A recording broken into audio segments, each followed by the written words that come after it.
मालूम है, सारा संसार रिसर्च कर रहा है किसकी मालूम है, कि आदमी का रोग का कारण एज इट इज रहे, स्वास्थ्य का नियम भी कोई ज्यादा पालन करना ना पड़े, और फिर ऐसा कोई रास्ता निकल जाए जिससे आदमी ठीक हो जाए।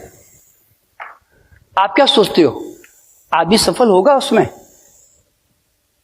आज आप अपने घर में ही देख लो, तुम्हारे घर में, तुम्हारे अपने किचन में जाओ, किसी को पूछो क्या खाते पीते हो भाई साहब, क्या कहेगा?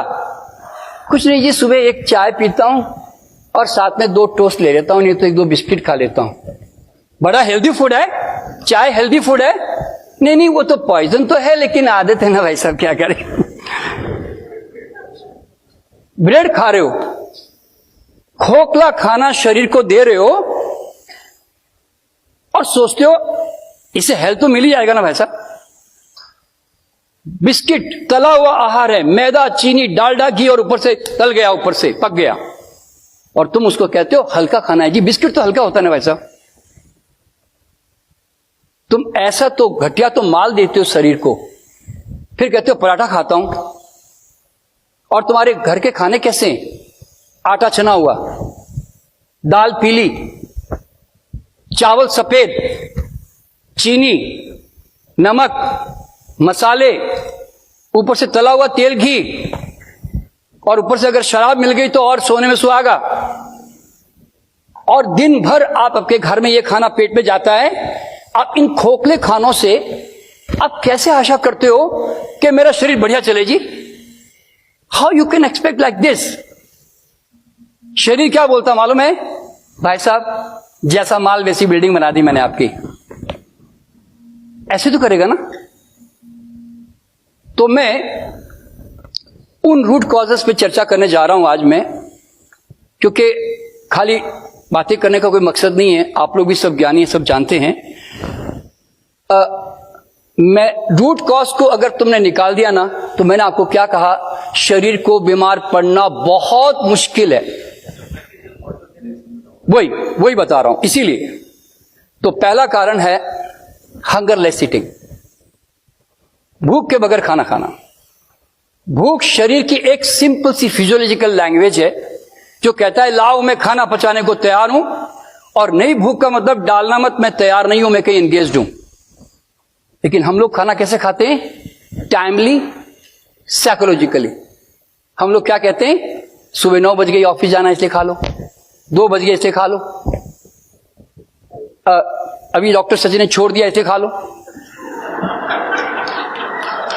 शाम हो गई इसलिए खा लो, घर में आ गया इसलिए खा लो, आज मैंने खाया नहीं इसलिए खा लो, बेकार में जाएगा इसलिए खा लो, ज्यादा बन गया इसलिए खा लो, मुफ्त में मिल रहा है इसलिए खा लो।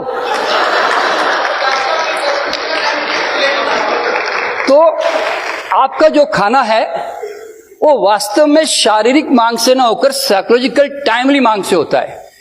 शरीर कहता है भाई साहब मैं आपकी मजबूरियों को नहीं जानता, मैं मांगू और दोगे तो खाना पचा दूंगा, और अगर मैंने नहीं मांगा और दे दिया तो सड़ा के छोड़ दूंगा। क्यों? No hunger means no juice secretions. और अगर आपने डाल दिया, नहीं सब लोग खा रहे, मैं ही खा ही लेता हूं, टाइम कैसे निकालूं, डाल दिया, तो शरीर क्या करता मालूम है? शरीर में बड़ी लिमिटेड रिजर्वॉयर एनर्जी है, वो नीचे ऑलरेडी डाइजेशन में लगी हुई है, वो वहां से ना इमरजेंसी की तरह डील करता है, जो खाना आ गया फालतू में, और फिर वो वहां से वो एनर्जी विड्रॉ करके आधी इधर लगाता है, तो आधी उधर ही, आधी मिलती सिर्फ उधर। तो क्या होता है? कॉन्स्टिपेशन क्रिएट होती है। भूख का असली कारण यह नहीं है कि तुम फाइबर नहीं खा रहे हो, भूख का असली कारण है एनर्जी लो है इंटेस्टाइन में। क्यों? तुम सारे दिन ऊपर ही खींच के रखते हो बगैर भूख के भी। तो जिस दिन तुमने भूख से खाना सीख लिया, खाना घटिया था, खाना भारी था, पचने की 100% गारंटी। और जिसका खाना पच गया उसको कभी कॉन्स्टिपेशन नहीं हो सकती। क्यों? आंतें तो डिजाइन की गई उसी पर्पस के लिए भाई। आंतें कहती है भैया मुझे सिखाने की जरूरत नहीं कि कब करूं ना कब ना करूं, I know my job very well, आप कृपया मेरे रास्ते में बाधा मत पैदा करो प्लीज। आप जानते हो पेशाब करने को 50-60 सेकंड लगते हैं, स्टूल पास करने को सिर्फ 10 सेकंड। आप चाहो तो फोन होल्ड करके जाके आ सकते हो, किसी को पता भी नहीं चलेगा कि आपने क्या कर दिया। हम लोग सुबह घूमने निकलते हैं पति पत्नी, जब तक मेरी एक पार्टनर जूता निकाल के फीता बांधता है ना, तब तक दूसरा पार्टनर आ जाता बाहर। पता है आपको, इतना फास्ट बता रहा हूं। और इसमें कोई आश्चर्यचकित बात होने की जरूरत भी नहीं है। आपने कभी जानवर को देखा? हाथी, घोड़े, कुत्ते, बिल्ली रास्ते में चलते हैं, अचानक खड़े होते हैं, टक टक टक टक टक टक टक पास करते हैं, निकल पड़ते हैं। कितनी टाइम लगती है, आदमी को पता नहीं क्या प्रॉब्लम हो गई, लाइब्रेरी बना के बैठ गए अंदर। अरे भाई, इतनी समस्या नहीं है मोशन में। और कितना हंगामे करता है, कितनी लड़ाई लड़ रहा है, रात को दूध पी रहा है, इसबगोल खा रहा है, कायम चून खा रहा है, और सुबह उठ के बीड़ी फूंक रहा है, गर्म पानी पी रहा है, कपालभाति कर रहा है। अच्छा हुआ भगवान ने किडनी अंदर कर दी, वरना पता नहीं पेशाब कैसे करता। लड़े जा रहा है शरीर से। तो दोस्तों, जीवन फाइट नहीं है, फ्लो है, फ्लो। लड़ो मत जीवन से, इसके कानून के साथ जुड़ो।